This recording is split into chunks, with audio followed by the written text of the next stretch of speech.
Um milionário espera uma ligação que salvará sua empresa em crise. Quando sai para uma reunião, a filha de sua faxineira atende o telefone e diz: "Nunca mais ligue para o meu chefe."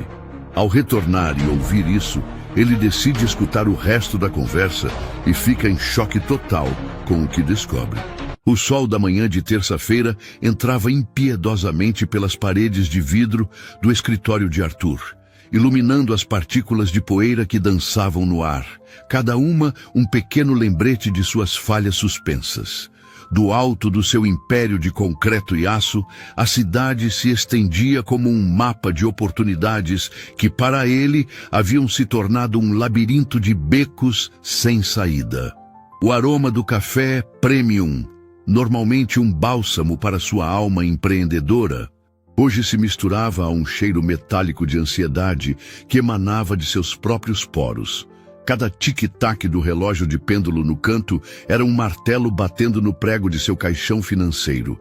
Ele estava à beira do abismo, e o nome de sua única esperança era Victor Sterling, um investidor internacional cuja reputação o precedia como um sussurro de Midas. Uma reunião, uma assinatura, e tudo estaria salvo. Não. E tudo o que construiu desmoronaria como um castelo de areia. Ele ajeitou a gravata pela 10ª vez, o nó de seda parecendo apertar sua garganta. Sua reflexão no vidro mostrava um homem que ele mal reconhecia. Os ombros curvados pelo peso de dívidas invisíveis, os olhos marcados por noites sem dormir. Onde estava aquele jovem audacioso que acreditava poder conquistar o mundo? Ele havia se tornado ingênuo, confiando em parceiros que viam sua paixão como uma fraqueza a ser explorada. Agora, essa ingenuidade o deixara vulnerável, uma presa fácil para qualquer predador que farejasse seu desespero. Victor, no entanto, parecia diferente. Seus e-mails eram diretos, suas promessas grandiosas. Ele era a tábua de salvação em um oceano de fracassos. A porta do escritório se abriu suavemente, e sua secretária anunciou a chegada adiantada do visitante. Victor Sterling entrou como se fosse o dono do lugar, com um sorriso que parecia esculpido em mármore e um terno que provavelmente custava mais do que o carro de Arthur. Em suas mãos, ele trazia uma garrafa de vinho tinto, o rótulo tão antigo e prestigioso que Arthur sentiu uma onda de alívio. Era um gesto de confiança, um sinal de que o acordo já estava selado em sua mente. Para celebrarmos antecipadamente o nosso futuro próspero, meu caro Arthur, disse Victor. Sua voz, um barítono suave e envolvente que acalmou os nervos em frangalhos do anfitrião. Enquanto isso, do outro lado do vidro da sala de reuniões, a pequena Lina, de 8 anos, estava sentada no chão do corredor, desenhando em um caderno de folhas amareladas.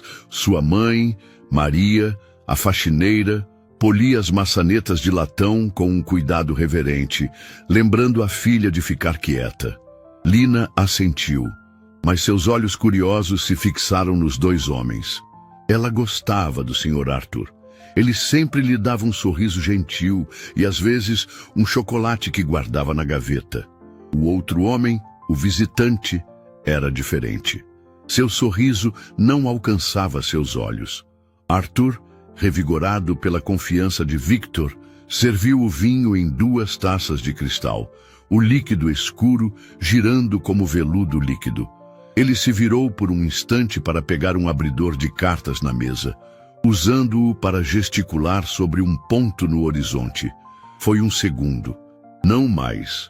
Mas nesse segundo, os olhos de Lina, atentos como os de um filhote de gato, viram algo que a fez prender a respiração.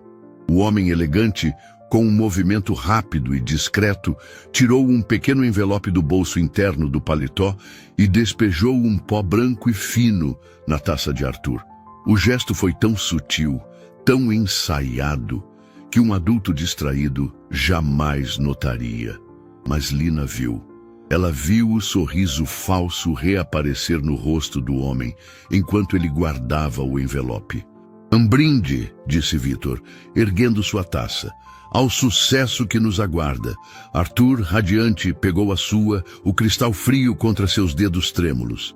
Ele sentia a euforia do resgate iminente, a doce sensação de vitória após uma longa batalha. Ele ergueu a taça em direção a Victor, seus lábios se abrindo para tomar o primeiro gole da salvação. Naquele exato momento, a porta da sala de reuniões se abriu com um estrondo. Lina irrompeu, tropeçando em seus próprios pés, com um desajeitamento teatral. Ela se chocou contra Arthur, e a taça voou de sua mão, o vinho tinto manchando o terno caro de Victor em uma explosão carmesim. Em meio ao caos, a menina se agarrou ao braço de Arthur, seu rosto pálido de pavor, e sussurrou desesperadamente em seu ouvido. A voz, um fio de som audível apenas para ele. Senhor, me desculpe pelo acidente. Eu vi ele colocando algo na sua taça. O tempo pareceu congelar naquele instante caótico. O silêncio foi quebrado pelo som do gotejar do vinho no tapete persa e pelo soluço assustado de Maria, que correu para dentro da sala com os olhos arregalados de pavor. Senhorita Lina. Oh, meu Deus, me perdoe, Senhor Arthur, Senhor Sterling. Ela é só uma criança, às vezes é tão desastrada, eu sinto muito mesmo. Ela agarrou o braço da filha, pronta para repreendê-la, mas parou ao ver a palidez mortal no rosto da menina e a forma como ela se agarrava a Arthur, tremendo. O sussurro de Lina ainda ecoava na mente de Arthur, uma semente de gelo plantada no calor de sua euforia. Eu vi ele colocando algo na sua taça. Era absurdo, uma fantasia infantil. Victor Sterling era um magnata, um salvador, não um vilão de história em quadrinhos. Victor, por sua vez, exibia uma expressão de incredulidade contida, olhando para a mancha escura que se espalhava por seu terno de linho branco. Havia um brilho gélido em seus olhos que contradizia o sorriso forçado que ele tentava manter. Não se preocupe, disse ele, a voz um pouco mais tensa do que antes. Acontece, crianças serão crianças. Mas seus olhos não estavam na mancha, estavam em Lina, um olhar rápido e calculista que fez um calafrio percorrer a espinha de Arthur. Ele sentiu o aperto desesperado dos dedinhos da menina em seu braço. Ela não estava mentindo. O medo dela era real, palpável. Maria, por favor, leve Lina para tomar um copo d'água, disse Arthur, sua voz surpreendentemente calma.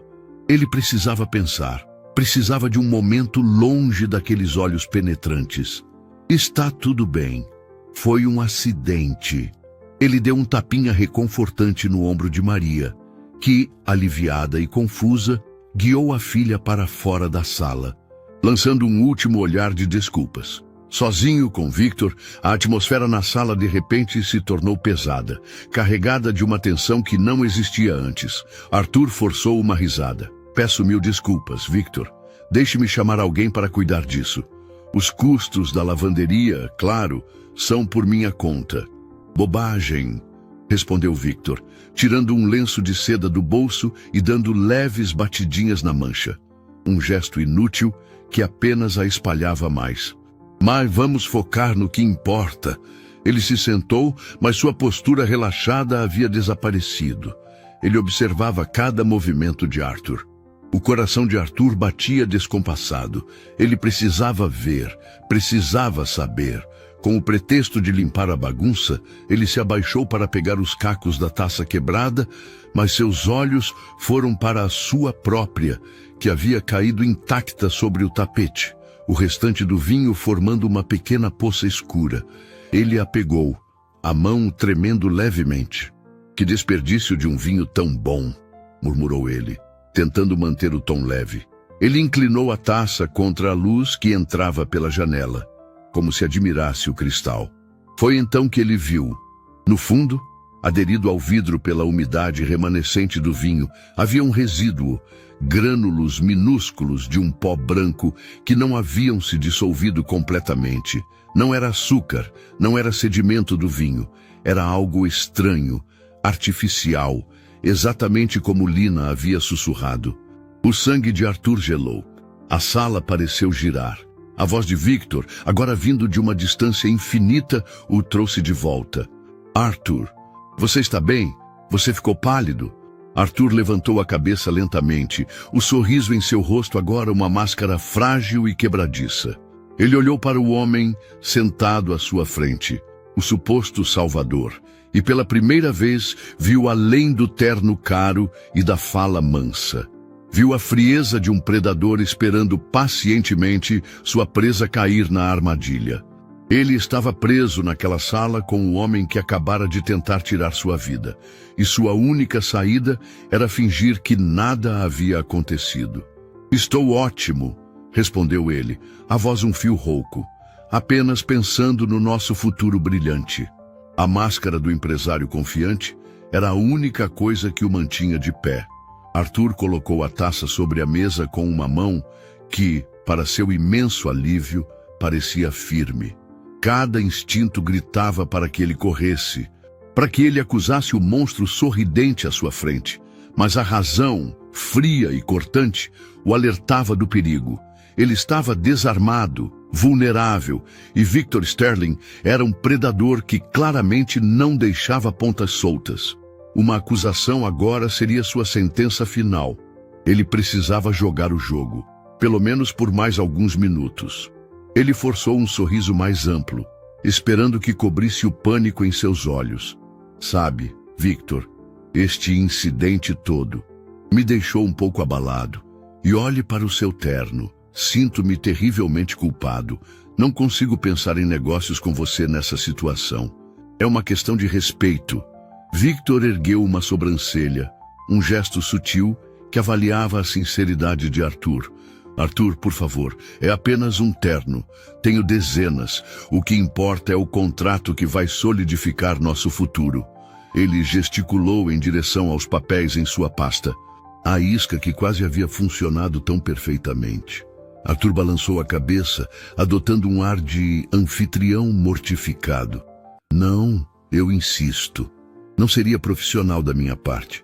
Minha cabeça não está no lugar. A filha da minha funcionária... A confusão.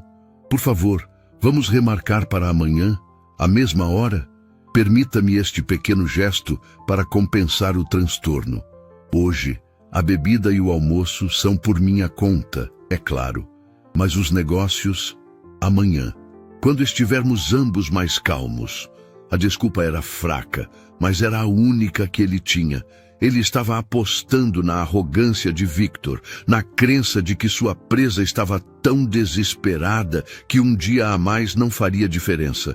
Por um longo momento, Victor apenas o observou, seu olhar pesando cada palavra. Arthur sentiu uma gota de suor escorrer por suas costas.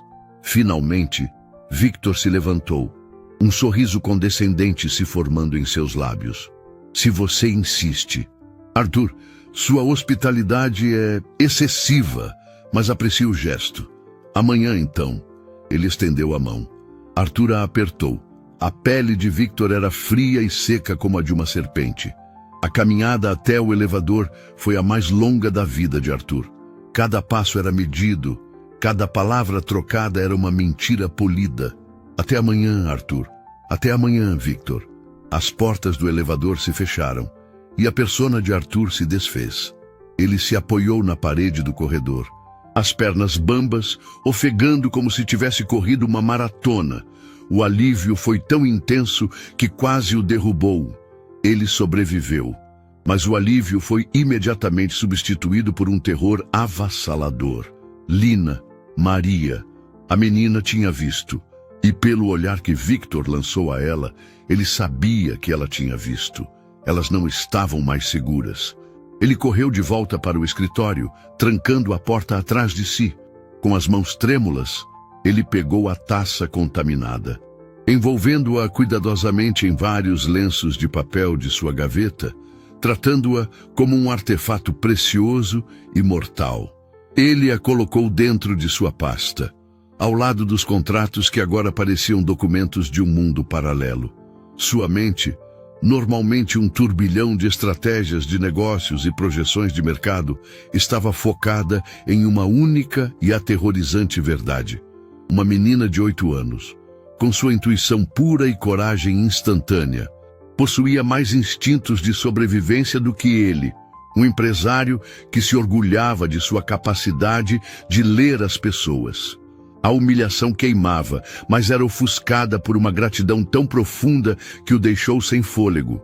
Ele devia sua vida a ela, e agora ele devia protegê-la. Ele pegou o telefone, seu dedo pairando sobre o número de emergência, mas hesitou.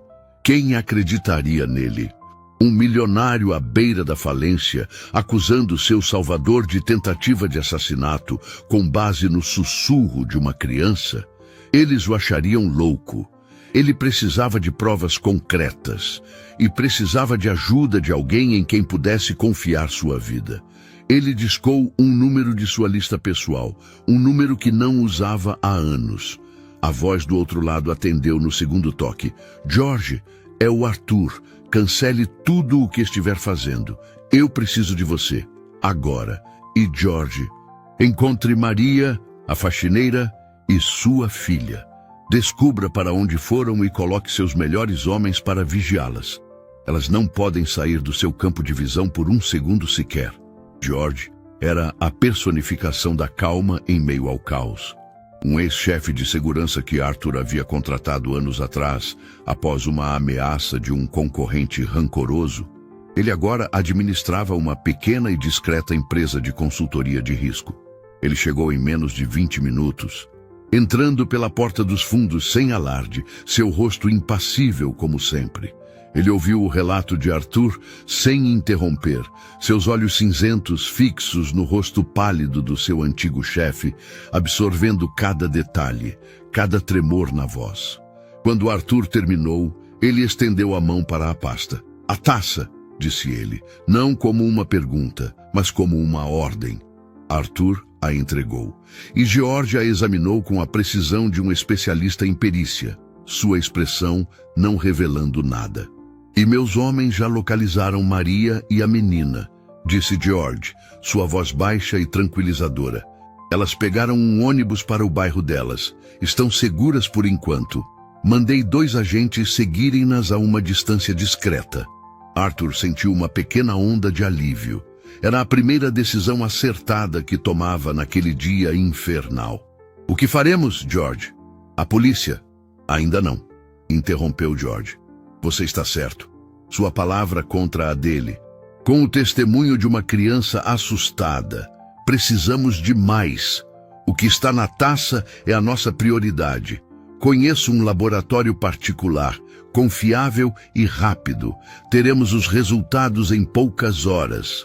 Ele pegou um estojo acolchoado de sua maleta e colocou a taça cuidadosamente dentro, lacrando-o. "Enquanto isso, você tem um encontro marcado para amanhã." Arthur estremeceu. A ideia de encarar Victor novamente, de sorrir e fingir, fazia seu estômago revirar. "Eu não posso, George. Eu não consigo." "Você precisa", insistiu George, seu tom inflexível. "Você o dispensou hoje. Se cancelar amanhã, ele saberá que algo está errado. Você se tornará o alvo principal, e ele encontrará outra maneira, talvez menos sutil. Você precisa ir, agir como o empresário desesperado que ele espera que você seja. Ganhe tempo para nós. Grave a conversa. Tente fazê-lo falar sobre o vinho, sobre o acidente." Ele olhou Arthur nos olhos.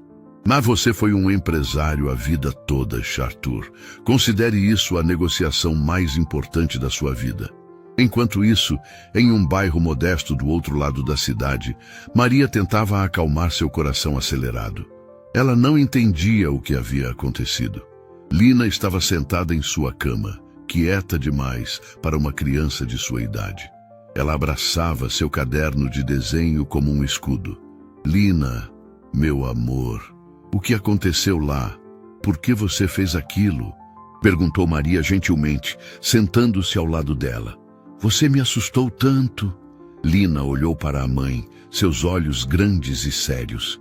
Aquele homem, mamãe, ele era mau. Ele pôs um pozinho na bebida do Sr. Arthur. Eu vi, Maria suspirou. Lina sempre teve uma imaginação fértil. Querida, talvez você tenha se confundido. Foi só um pouco de açúcar, talvez. Não era açúcar, mamãe. Era um pó de maldade. O sorriso dele era falso. Maria abraçou a filha com força. Ela estava exausta e assustada. O emprego no escritório do Sr. Arthur era a melhor coisa que lhes acontecera em anos. Ela temia que o acidente de Lina pudesse custar-lhe o trabalho. A vida já era difícil o suficiente. Ela não notou o sedã discreto estacionado do outro lado da rua, nem os dois homens dentro dele, cujos olhos nunca se desviavam da janela de seu pequeno apartamento. A proteção de Arthur já as envolvia, um manto invisível que as protegia de um perigo que Maria ainda acreditava ser fruto da imaginação de sua filha. Naquela noite, o sono não veio para Arthur. Ele repassava a cena em sua mente, o movimento rápido da mão de Victor, o brilho do pó, o terror nos olhos de Lina. Cada detalhe agora parecia gritar perigo. Ele havia construído seu império com base na confiança, na crença de que um aperto de mão significava algo. Ele via o melhor nas pessoas, uma característica que seus mentores chamavam de otimismo, mas que agora ele via como uma perigosa ingenuidade. Sua ganância, seu desespero para salvar a empresa a qualquer custo, o cegara para os sinais óbvios. Ele quase trocou sua vida por um contrato, e uma criança, com a pureza de quem ainda não aprendeu a mentir para si mesma, viu a verdade que ele se recusou a ver. Aquele pensamento era mais amargo do que qualquer veneno. Ele não era a vítima de um golpe. Ele havia se colocado na armadilha, de bom grado. A ligação de George veio pouco antes do amanhecer, arrancando Arthur de um sono superficial e repleto de pesadelos. Temos os resultados, disse George, sua voz desprovida de emoção, o que a tornava ainda mais arrepiante. Foi pior do que imaginávamos, Arthur. A substância é um composto raro, um cardiotóxico de ação rápida. Poucos laboratórios no mundo conseguem identificá-lo. Em minutos, teria causado uma parada cardíaca fulminante. A autópsia registraria como um ataque cardíaco maciço, provavelmente atribuído ao estresse dos seus problemas financeiros. Seria o crime perfeito. Arthur sentou-se na cama, o telefone pressionado contra a orelha, o quarto escuro parecendo encolher ao seu redor. A realidade daquelas palavras era um golpe físico, roubando-lhe o ar. Ele não quase fora enganado. Ele quase fora executado. A gratidão que sentia por Lina se transformou em um terror retrospectivo, uma vertigem que o fez se segurar na cabeceira da cama. Ele estava a um gole de distância da morte. George, o que eu faço? Sussurrou ele, a voz de um homem quebrado. Você faz exatamente o que planejamos, respondeu George, firme. Você vai para aquela reunião. Você sorri. Você negocia. Eu instalei um dispositivo de escuta na sua caneta esta manhã enquanto você dormia. Cada palavra será gravada. Meus homens estarão no andar de baixo, no café e monitorando as câmeras de segurança. Você não estará sozinho, mas Arthur, lembre-se, ele não pode saber que você sabe. Sua vida e agora a vida daquela menina e de sua mãe depende da sua atuação. A menção de Lina e Maria solidificou algo dentro de Arthur.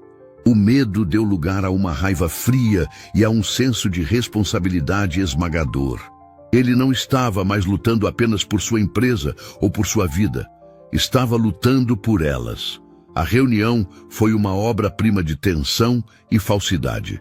Arthur desempenhou seu papel com uma convicção que surpreendeu a si mesmo, canalizando todo o seu desespero financeiro em sua performance. Ele falou sobre projeções, sobre o futuro, sobre a parceria, evitando por pouco o olhar de Victor, que parecia mais intenso, mais inquisitivo do que no dia anterior.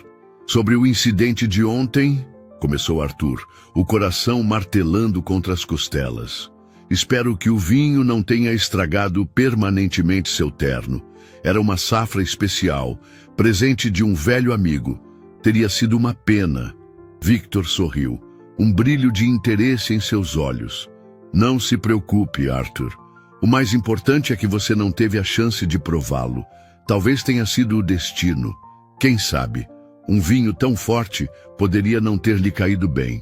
Considerando sua pressão, a palavra pressão pairou no ar, carregada de um significado oculto. Era um teste, uma sondagem. Arthur sentiu o dispositivo em seu bolso, a caneta de George, e forçou uma risada. Você tem razão. Minha pressão tem estado nas alturas ultimamente. Talvez a menina tenha me feito um favor. Afinal, ele observou Victor relaxar sutilmente, convencido de que sua presa ainda estava alheia. Eles passaram a próxima hora discutindo cláusulas contratuais que não significavam nada. Um teatro elaborado para manter as aparências. Arthur sentia-se como um ator em uma peça mortal, onde um passo em falso poderia baixar a cortina para sempre. Longe do luxo da cobertura, a vida de Lina também havia mudado. Ela não foi à escola naquele dia. Maria, ainda nervosa com o incidente, decidiu mantê-la em casa. A menina sentia o medo da mãe, uma ansiedade palpável que pairava no pequeno apartamento. Ela tentou desenhar, mas as imagens em sua mente eram do sorriso falso do homem e do pozinho branco caindo na taça. Ela se sentia culpada pelo problema que causara, mas uma parte dela, uma parte forte e instintiva, sabia que tinha feito a coisa certa. Enquanto estava sentada perto da janela, ela notou algo. O mesmo carro sedã escuro do dia anterior estava estacionado do outro lado da rua. Não era um carro que pertencia ao bairro. Ela observou os dois homens dentro dele. Eles não conversavam, apenas olhavam em direção ao seu prédio. Não pareciam policiais. Havia algo neles que a deixava inquieta. Ela não contou para a mãe, para não assustá-la ainda mais. Em vez disso, ela pegou o celular antigo de Maria, que usava para jogos, e, escondida atrás da cortina, tirou uma foto do carro, do zoom máximo que o aparelho permitia, capturando a placa e o contorno dos homens lá dentro. Ela não sabia por quê, apenas sentiu que era importante. A semana se arrastou como um pesadelo em câmera lenta.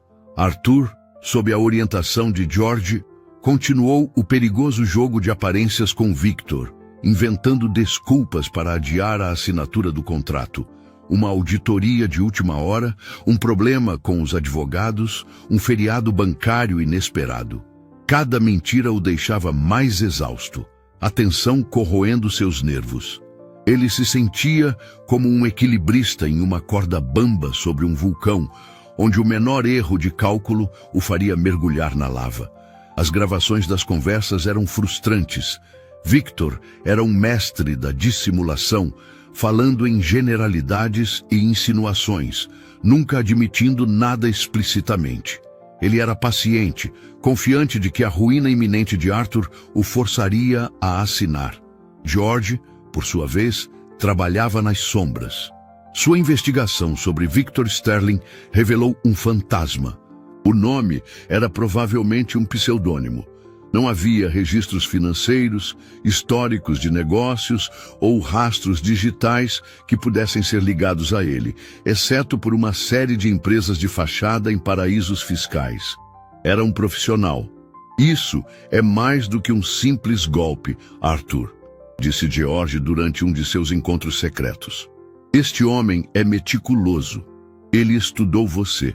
Ele conhecia sua rotina, sua situação financeira, até mesmo o fato de que a faxineira às vezes trazia a filha. Ele sabia que as terças-feiras eram o dia de limpeza da sua sala. A presença de Lina não foi uma surpresa para ele. Foi uma variável calculada que ele achou que poderia controlar. A revelação atingiu Arthur como um soco. Ele não era apenas um alvo de oportunidade. Ele era um projeto. Alguém o estava observando há semanas, talvez meses.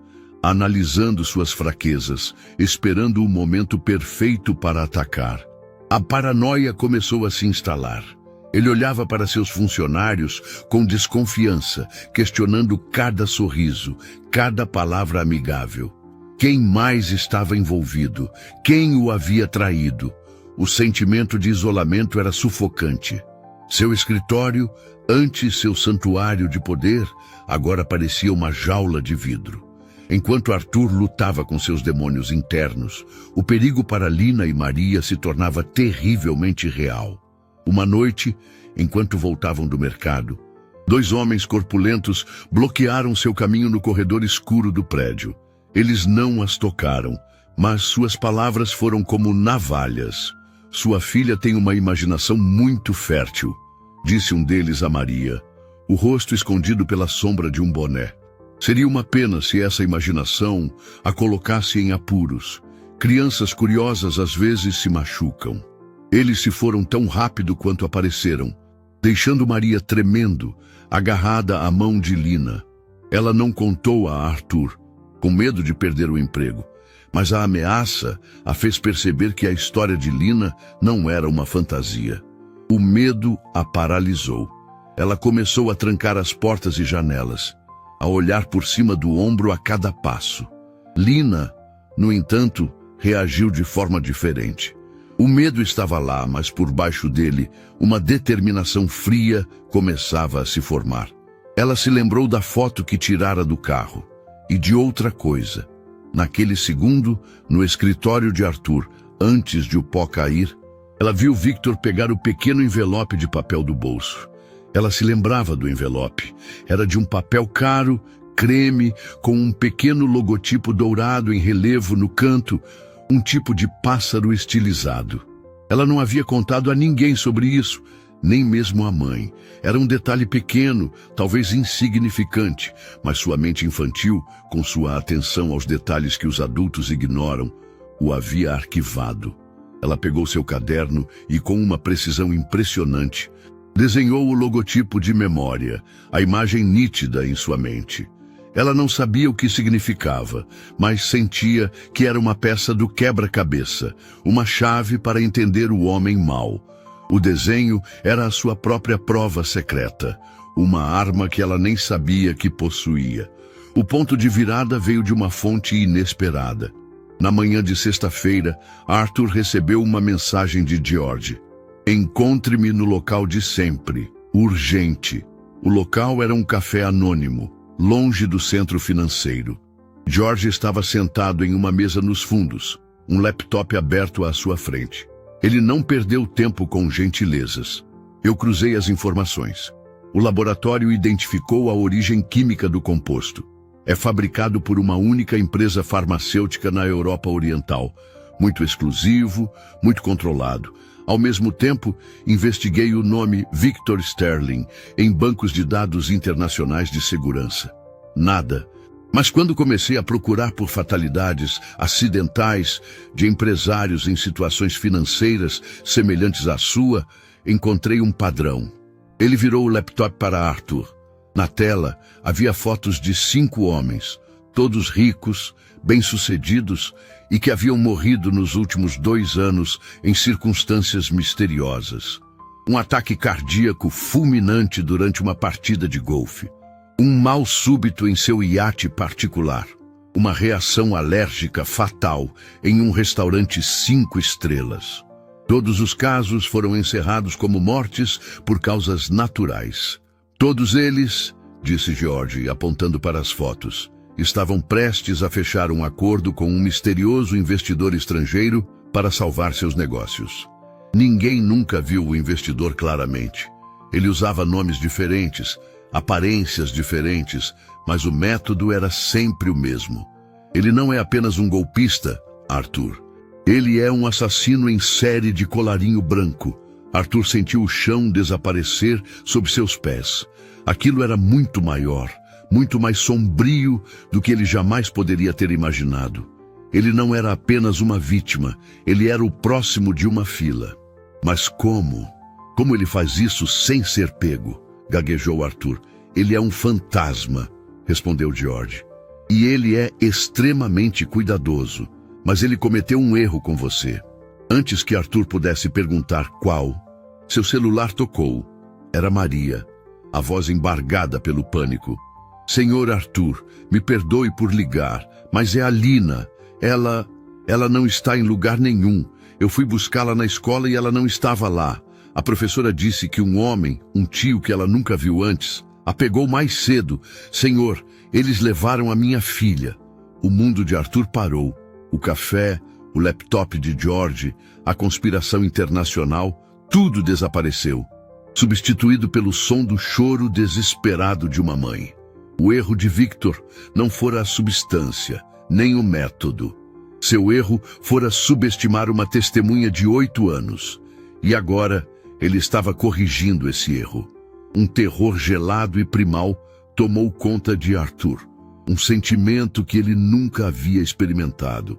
Era a certeza de que ele havia levado o perigo até a porta da única pessoa que o salvara.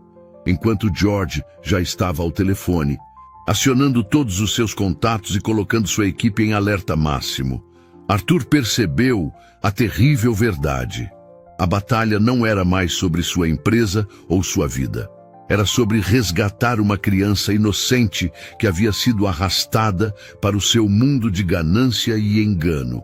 Enquanto isso, em uma van em movimento, Lina estava sentada em silêncio, o coração batendo forte, mas o rosto estranhamente calmo.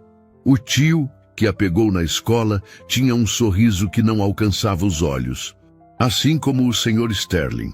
Ela sabia que estava em perigo, mas o pânico não a dominou. Em vez disso, sua mente focou nos detalhes. Ela havia enfiado seu caderno de desenho em sua mochila antes de ser levada. Dentro dele, o desenho do logotipo do pássaro dourado e, mais importante, algo que ela havia adicionado naquela manhã. Uma anotação cuidadosa da placa do carro sedã escuro que ficava estacionado em sua rua, copiada da foto que ela tirara. Ela não sabia se conseguiria escapar, mas, de alguma forma, ela sabia que precisava proteger aquelas informações. Eram suas únicas armas. E quando um dos homens pegou sua mochila e a jogou no fundo da van, ela viu algo que fez seu sangue gelar. Na mão dele havia um pequeno envelope de papel creme, idêntico ao que Victor usara, e no canto brilhava o mesmo logotipo do pássaro dourado. O pânico de Arthur era uma coisa física, uma garra gélida que apertava seu peito e roubava seu fôlego. O choro de Maria ao telefone era um eco de sua própria culpa esmagadora. Ele, com sua arrogância e desespero, havia acendido o fogo, e agora uma menina inocente e sua mãe estavam sendo queimadas por ele. George, faça alguma coisa! Ele gritou, a voz rouca de desespero, enquanto George já falava em seu próprio telefone, disparando ordens em um jargão rápido e codificado. Já estou fazendo, disse George, sem tirar os olhos de Arthur. A placa que a menina fotografou. Mande Maria me enviar a foto. É a nossa melhor pista. Arthur retransmitiu a mensagem para a mãe em pânico, sua mente girando em um abismo de e se? E se eles a machucassem? E se fosse tarde demais?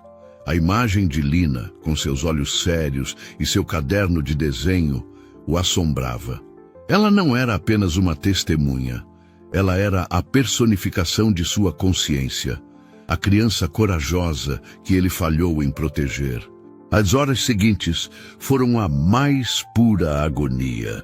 George transformou o escritório de Arthur em um centro de comando improvisado, com mapas da cidade abertos na mesa de reuniões e linhas de comunicação crepitando com atualizações. Arthur era inútil, andando de um lado para o outro como um animal enjaulado, assombrado pelo silêncio de seu celular. Cada minuto que passava era uma tortura. Ele olhava para a cadeira vazia onde Victor Sterling havia se sentado. O homem que sorria enquanto planejava a morte e sentia um ódio tão puro e intenso que o assustava. Ele havia subestimado seu inimigo de forma catastrófica. Victor não era apenas um criminoso. Ele era um monstro que não tinha limites, que não via problema em usar uma criança como peão em seu jogo mortal. A culpa corroía Arthur por dentro. Ele havia colocado o preço de sua empresa acima da segurança de uma família. E agora o universo estava lhe cobrando a conta. Enquanto isso, Lina estava em um armazém empoeirado, o cheiro de mofo e óleo enchendo o ar. Os homens a haviam deixado em uma pequena sala, tirando sua mochila. Eles não eram cruéis, mas eram frios e impessoais. "O que mais você viu?" perguntou um deles, o mesmo que a pegara na escola. "Quem mais sabe sobre o pozinho?" Lina balançou a cabeça, os olhos baixos, fingindo um medo que, embora real, era menor que sua astúcia. Ela sabia que o silêncio era sua única defesa. Enquanto os homens conversavam do lado de fora da porta, acreditando que ela não podia ouvi-los, ela se encolheu, aguçando os ouvidos. "Ela não vai falar", disse uma voz. Sterling disse, para não machucá-la, apenas assustá-la e descobrir se ela contou para a polícia. "Se não descobrirmos nada em 1 hora, a ordem é deixá-la perto de um parque e desaparecer." A informação foi uma pequena chama de esperança. Eles não iam machucá-la permanentemente, mas foi a parte seguinte da conversa que fez seu sangue gelar. "A operação está comprometida", disse o outro homem. "Sterling está furioso. Ele disse que se não conseguirmos silenciar essa situação, teremos que acelerar o cronograma. O juiz é o próximo da lista, e depois dele, o senador." A palavra lista ecoou em sua mente. Não era apenas sobre o Sr. Arthur. Havia outros. A placa do carro, a foto que ela tirara. Era a chave. A equipe de George, usando softwares de reconhecimento, localizou o veículo em uma zona industrial abandonada. Eles se moveram com rapidez e precisão. Não houve confronto. Os homens, alertados por um vigia, fugiram momentos antes da chegada da equipe, deixando Lina para trás, assustada, mas ilesa, exatamente como haviam planejado. O reencontro no escritório de Arthur foi um turbilhão de emoções indescritíveis. Maria correu e abraçou a filha, chorando de alívio, enquanto Arthur observava, o coração doendo com uma mistura de gratidão e vergonha. Ele se ajoelhou na frente de Lina. "Você está bem?" ele perguntou, a voz embargada. Lina assentiu, seus olhos grandes fixos nos dele. Ela parecia mais velha, como se as poucas horas de terror tivessem roubado um pouco de sua infância. "Eu ouvi eles conversando", disse ela, a voz baixa e firme, cortando o choro de sua mãe. "Eles não queriam só saber o que eu vi. Eles falavam de uma lista e disseram que o próximo nome depois do seu era o de um juiz." As palavras de Lina caíram como pedras em um poço silencioso, as ondulações de seu significado se espalhando pela sala e envolvendo a todos. Um juiz. A conspiração era mais profunda e mais perigosa do que qualquer um deles poderia ter sonhado. George, que mantivera uma compostura de aço durante todo o resgate, agora exibia uma ruga de preocupação na testa. "Arthur, isso muda tudo", disse ele em voz baixa, guiando-o para um canto enquanto Maria continuava a afagar os cabelos da filha, murmurando palavras de consolo. "Atacar um empresário é uma coisa, mirar em um membro do judiciário. Isso significa que a organização de Sterling tem a audácia e, possivelmente, os recursos para tentar desestabilizar o próprio sistema. Estamos lidando com algo muito maior do que assassinato por lucro." A revelação foi avassaladora. Arthur sentia-se como se estivesse afundando em areia movediça. Quanto mais ele lutava, mais fundo o perigo o puxava. E ele havia arrastado Lina e Maria para o centro desse redemoinho. A culpa era um peso físico em seus ombros. Ele olhou para a menina, que agora estava sentada no sofá, a cabeça deitada no colo da mãe. Ela parecia tão pequena, tão frágil, mas sua mente continha informações que poderiam derrubar um império criminoso. E isso a tornava o alvo mais valioso e mais vulnerável de todos. Não podemos deixá-las voltar para casa, disse Arthur, a decisão se formando com uma clareza absoluta. Não é seguro. Elas ficarão comigo. George assentiu. Concordo. Preparei um apartamento seguro em um dos seus prédios, um que não está listado em seu nome. Segurança máxima. Ninguém entra ou sai sem minha autorização. É a única maneira. Maria protestou, assustada com a ideia de abandonar sua casa, sua vida. Mas o olhar nos olhos de Arthur e a firmeza na voz de George a convenceram. Ela viu a verdade aterrorizante. Sua antiga vida acabara no momento em que sua filha tropeçou naquela sala de reuniões. A mudança foi feita sob o manto da noite. Arthur, Maria e Lina, escoltados pelos homens de George, se mudaram para um luxuoso apartamento de serviço, um lugar anônimo e seguro. Pela primeira vez em dias, Arthur sentiu que podia respirar, mesmo que o ar ainda estivesse pesado com o medo. Nos dias seguintes, uma estranha rotina se estabeleceu. Arthur, destituído de seu papel de magnata, descobriu-se em um novo papel, o de protetor. Ele passava horas com Lina, não a interrogando, mas simplesmente conversando. Ele descobriu que ela era incrivelmente inteligente, com uma capacidade de observação que beirava o genial. Ela se lembrava de cada detalhe, não apenas do incidente, mas de tudo ao seu redor. Foi durante uma dessas conversas que ela tirou o caderno de sua nova mochila. "Eu desenhei isso", disse ela, mostrando a página com o pássaro dourado estilizado. "Estava no envelope do homem mau. E os homens que me levaram também tinham." Arthur pegou o caderno, o coração batendo mais rápido. O desenho era nítido, preciso. "George", ele chamou. George examinou o desenho e seus olhos se arregalaram levemente. A primeira demonstração de surpresa que Arthur já vira nele. "Eu conheço este símbolo", disse George lentamente. "Não é um logotipo de empresa. É o brasão de uma antiga sociedade secreta europeia, conhecida como a Ordem da Fênix. Diz a lenda que eles se especializavam em transições de poder silenciosas. A maioria dos historiadores os considera um mito." Arthur olhou do desenho para o rosto de Lina, que o observava com uma curiosidade serena. Um mito. Ele estava sendo caçado por um mito que se revelou terrivelmente real.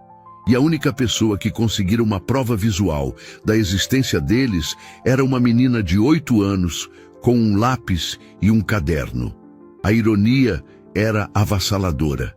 Naquele momento, ele percebeu que a inteligência de Lina não era apenas aguçada, era a chave para a sobrevivência de todos eles.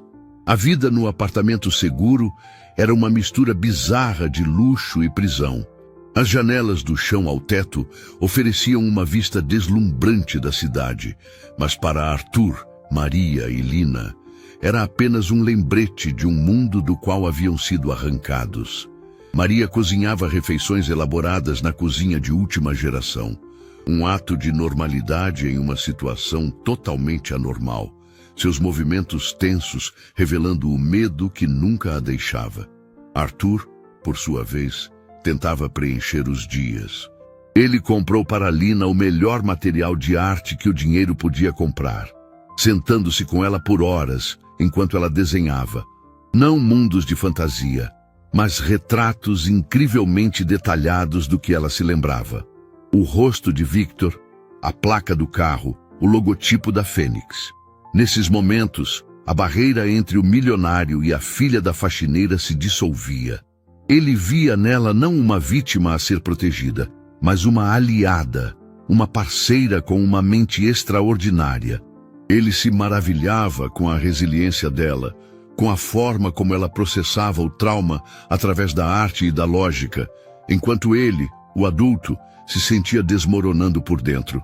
A esperança de que pudessem simplesmente se esconder e esperar a tempestade passar foi brutalmente destruída com a chegada de George no meio da segunda semana.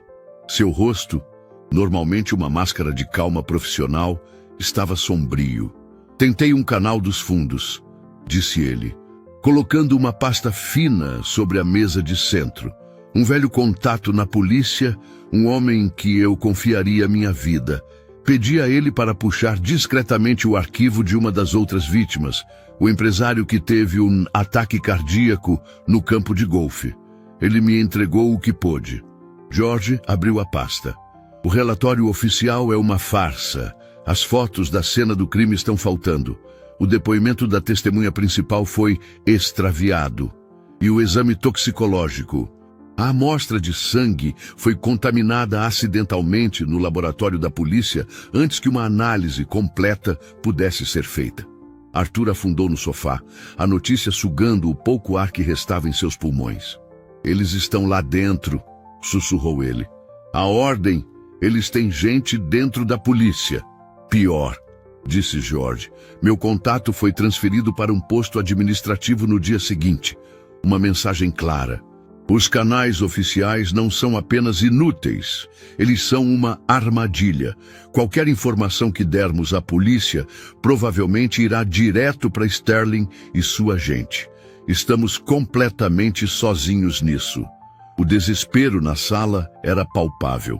Eles estavam presos, caçados por uma organização fantasma com tentáculos que se estendiam até mesmo para dentro da lei.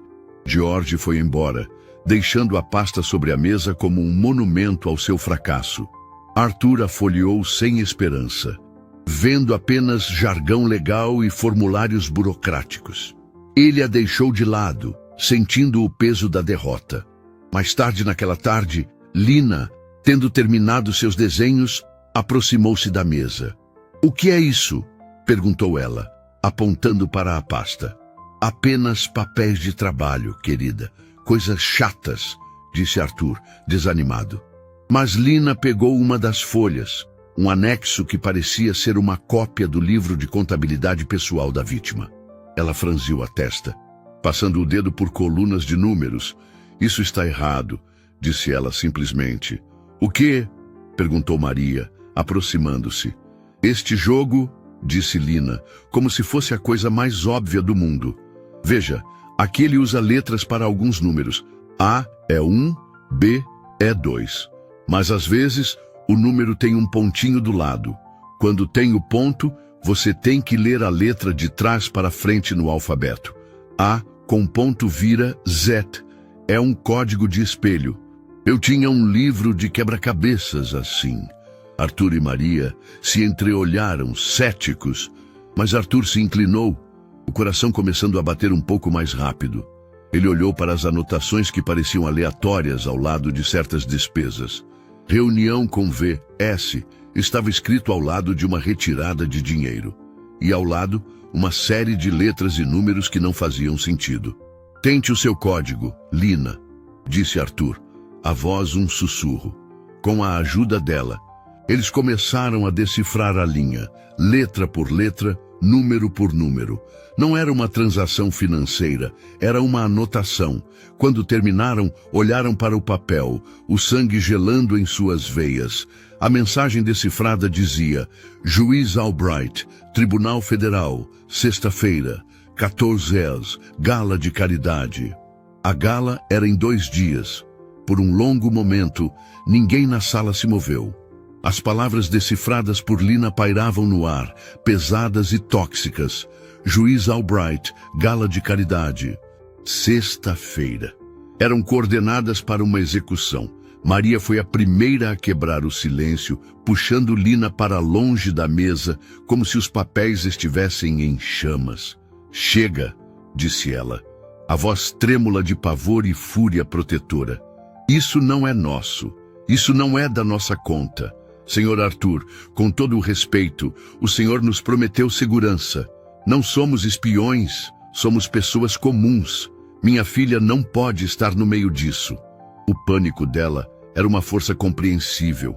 O grito de uma mãe que via sua cria sendo arrastada para as profundezas de um oceano perigoso. Arthur não a repreendeu. Ele entendia. Ele sentia a mesma coisa. Uma vontade avassaladora de pegar as duas e fugir para o lugar mais remoto do planeta.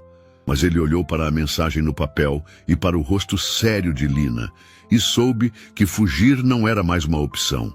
A Ordem da Fênix não era do tipo que deixava testemunhas vivas, especialmente uma tão perigosa quanto Lina. Eles seriam caçados onde quer que fossem. Sua única chance de sobrevivência era lutar.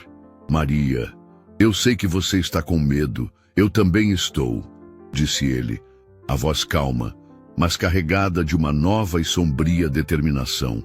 Mas eles sabem sobre nós. Eles sabem o que Lina viu. Desaparecer só nos tornará alvos mais fáceis. E agora sabemos que outra vida está em jogo. Não podemos ficar parados e deixar acontecer. Ele se virou para a menina, que observava a troca com uma maturidade que lhe partia o coração.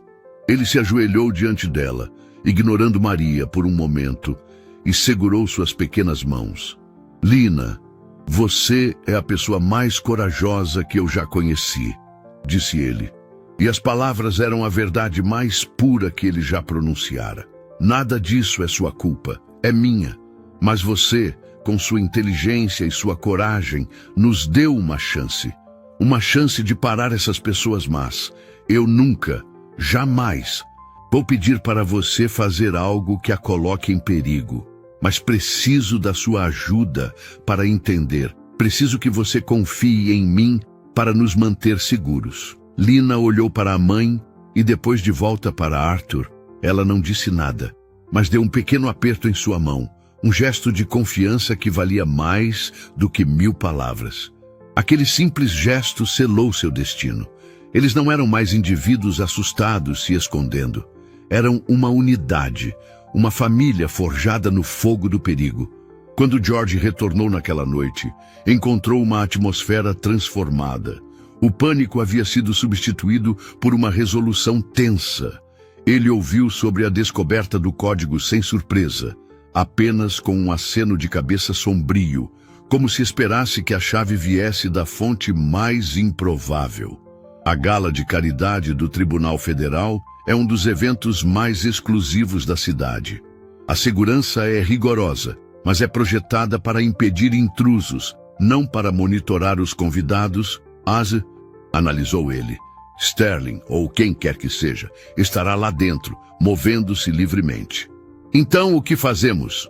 Perguntou Arthur. Não podemos ligar para o juiz e dizer que ele vai ser atacado com base em um quebra-cabeça decifrado por uma criança. Eles nos internariam.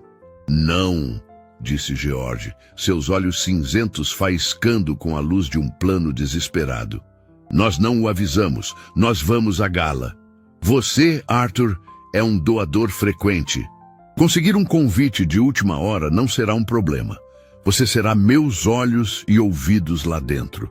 Minha equipe e eu estaremos do lado de fora, monitorando as comunicações, vigiando as entradas e saídas. Não vamos intervir. Não vamos tentar ser heróis.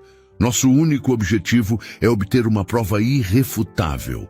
Uma foto, uma gravação de Sterling se aproximando do juiz. Algo que não possa ser perdido ou contaminado. Algo que possamos levar para a única pessoa que acredito que esteja acima da influência deles. A imprensa internacional. O plano era insano. Um lance de dados com suas vidas. Mas era o único plano que tinham. Arthur pegou o telefone, seu dedo pairando sobre o número de seu contato na organização da gala. Olhou para Lina, para Maria e depois para George. Vou fazer a ligação, disse ele, sua voz firme, selando o pacto. Eles estavam prestes a entrar na cova do leão, armados apenas com um terno de grife, a inteligência de uma menina e uma esperança desesperada de saírem vivos. O salão de baile do hotel de luxo era uma sinfonia de opulência e negação. O som de um quarteto de cordas flutuava sobre as conversas educadas e o tilintar de taças de cristal.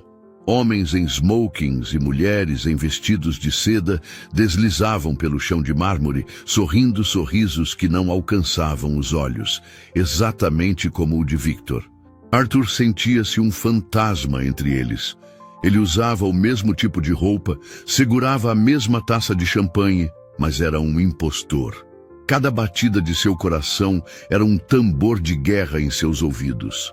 Através de um minúsculo fone de ouvido, a voz calma de George era sua única âncora na realidade. Algum sinal dele? Arthur? Ainda não. Sussurrou Arthur, seus olhos varrendo a multidão, procurando por um rosto que assombrava seus pesadelos. Ele localizou o juiz Albright perto da fonte de champanhe. Era um homem de cabelos brancos, com um rosto bondoso, rindo de uma piada contada por um senador. Ele parecia intocável, alheio à teia de aranha que estava sendo tecida ao seu redor.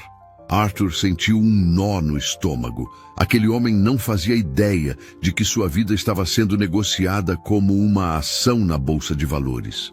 A responsabilidade pesava sobre Arthur com uma força esmagadora. Se ele falhasse, o sangue daquele homem estaria em suas mãos. Estou vendo o juiz, relatou ele. Nenhum sinal de Sterling. Continue procurando, respondeu George. Ele não vai atacar no meio da multidão. Ele esperará por um momento de isolamento. Fique perto do juiz. Então ele o viu. Não era o Victor Sterling que ele conhecia. Os cabelos eram mais escuros, penteados para trás. Havia um bigode discreto e óculos de aro fino que mudavam a estrutura de seu rosto. Mas os olhos eram os mesmos. Frios, calculistas, predadores. Ele estava do outro lado do salão, conversando amigavelmente com um casal de idosos, parecendo perfeitamente à vontade. Ele era um camaleão, um mestre da infiltração. Alvo localizado, murmurou Arthur, o corpo enrijecendo. Ele mudou a aparência. É entendido? A câmera da sua caneta está pronta? Perguntou George.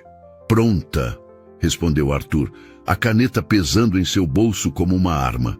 Arthur observou, o coração na garganta, enquanto o homem se despedia do casal e se dirigia ao bar.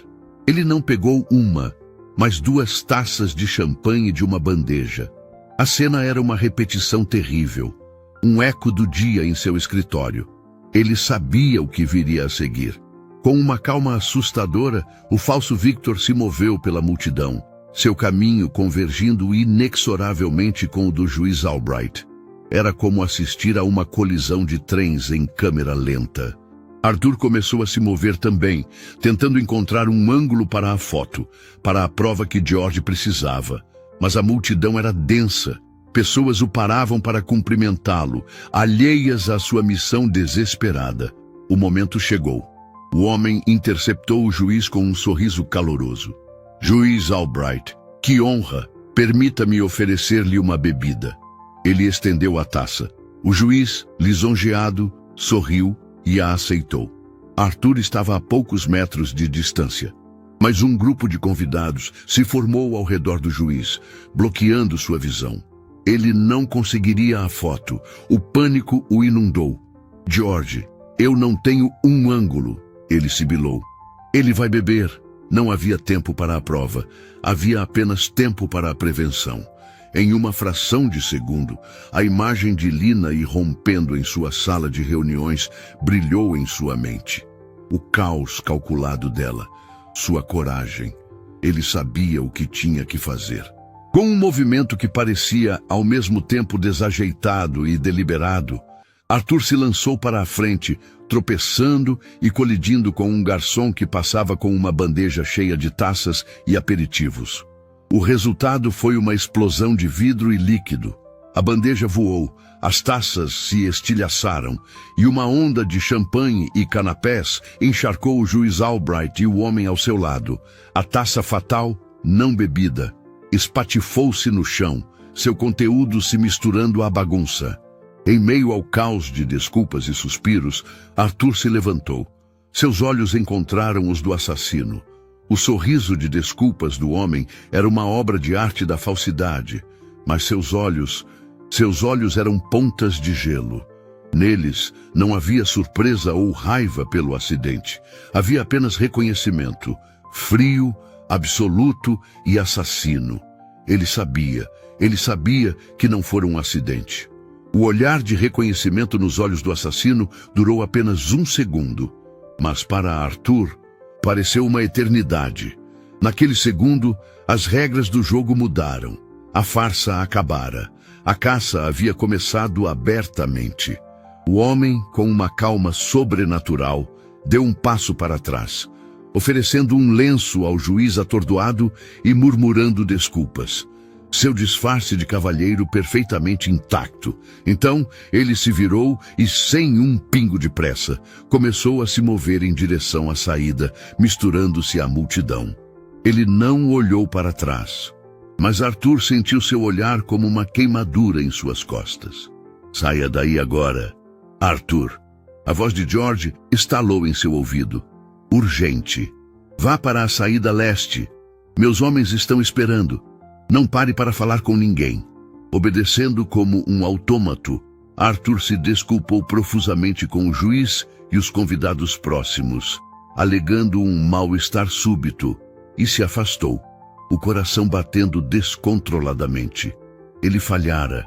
Salvara uma vida, sim, mas a que custo? Ele não tinha provas. E agora a Ordem da Fênix sabia exatamente quem ele era e o que ele sabia. Ele não era mais um problema a ser resolvido com discrição. Era uma ameaça a ser eliminada. De volta ao apartamento seguro, o silêncio era mais pesado do que qualquer grito. Maria o abraçou no momento em que ele entrou, um gesto de puro alívio por vê-lo inteiro. George já estava lá, o rosto uma máscara de granito. Eles vão vir atrás de nós, disse Arthur, a voz vazia. Já se nós cutucamos a colmeia e não temos nada para nos defender. Nenhum vídeo, nenhuma foto, nada. O peso da derrota esmagou o espírito na sala. Eles haviam arriscado tudo e perdido. Minha culpa foi acreditar que poderíamos vencer o jogo deles em seu próprio território, disse George, sua voz baixa e carregada de uma rara frustração. Eles são profissionais em fazer as provas desaparecerem. Nós precisávamos de algo que eles não soubessem que tínhamos.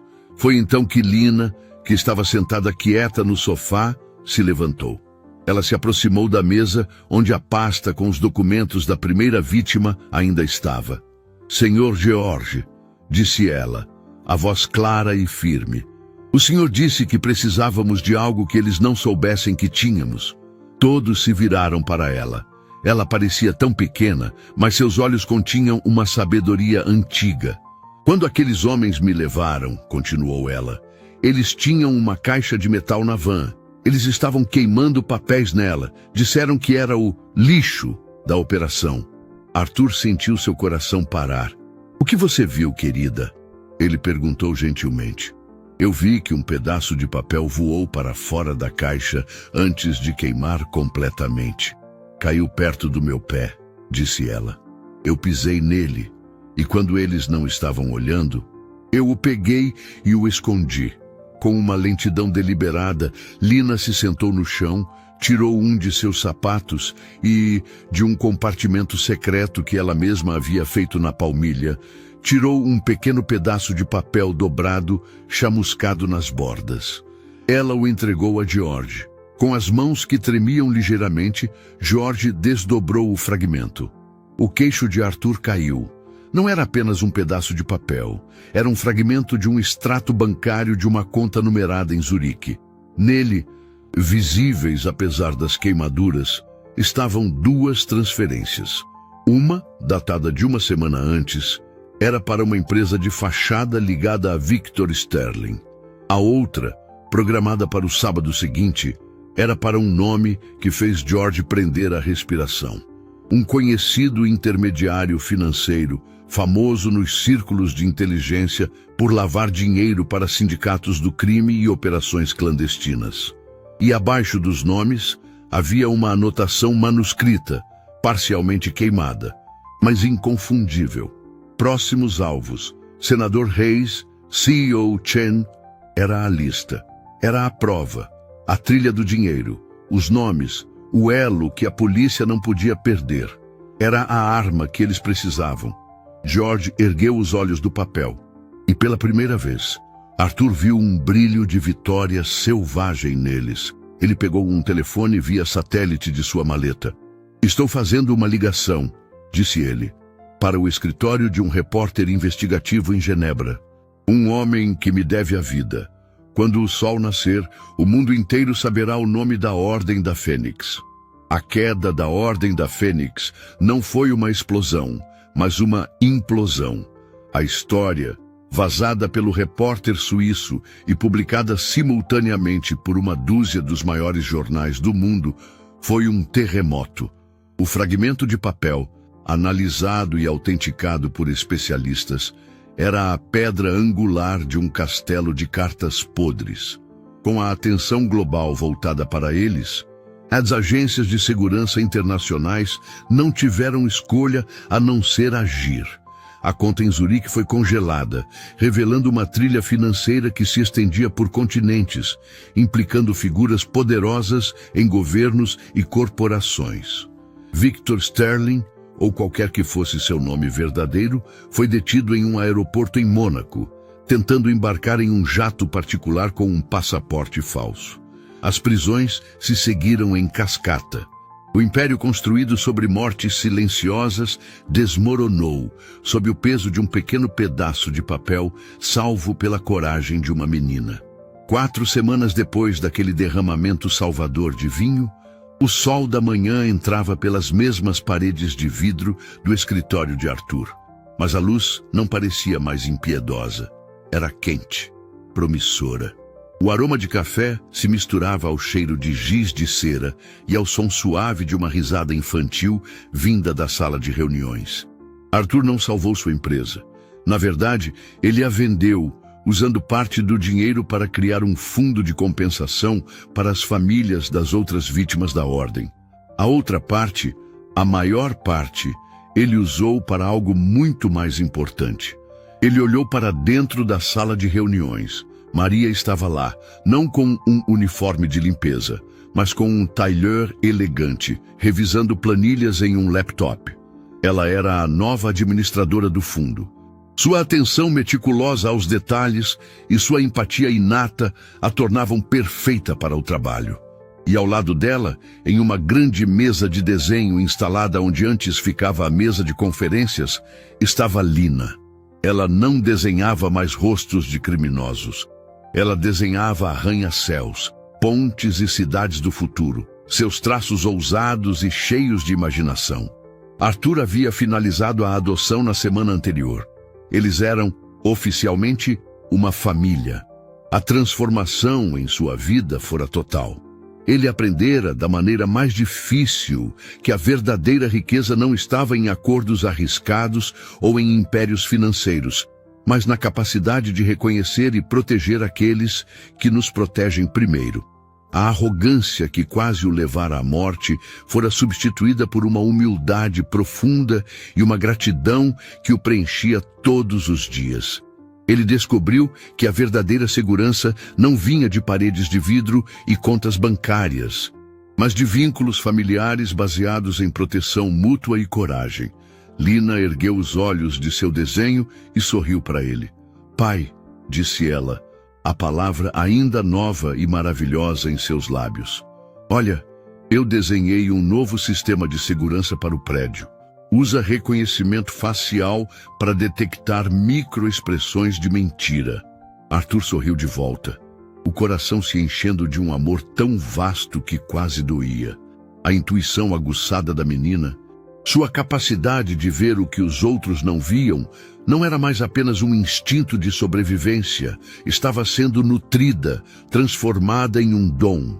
O escritório, que quase fora cenário de um crime perfeito, agora era um símbolo de vigilância protetora e segundas chances. Arthur entrou na sala e se sentou ao lado de sua filha. Ele pegou um lápis de cor. Juntos, pai e filha, começaram a colorir os projetos, a planejar não o próximo grande negócio, mas formas de proteger outros empresários vulneráveis, de ensinar as pessoas a verem além das aparências. A taça que deveria conter sua ruína havia sido derramada por mãos pequenas, mas corajosas, salvando não apenas uma vida, mas criando laços familiares indestrutíveis. Ele olhou para Lina, para sua concentração feroz e sua alegria pura. E soube com certeza absoluta que, embora tivesse perdido um império, ele havia ganhado o mundo inteiro. A verdadeira família, ele agora entendia, se forma nos momentos em que um protege o outro, sem pedir nada em troca. E às vezes, nossa maior proteção vem das fontes mais inesperadas, provando que o amor e a coragem são os ativos mais valiosos que alguém pode possuir.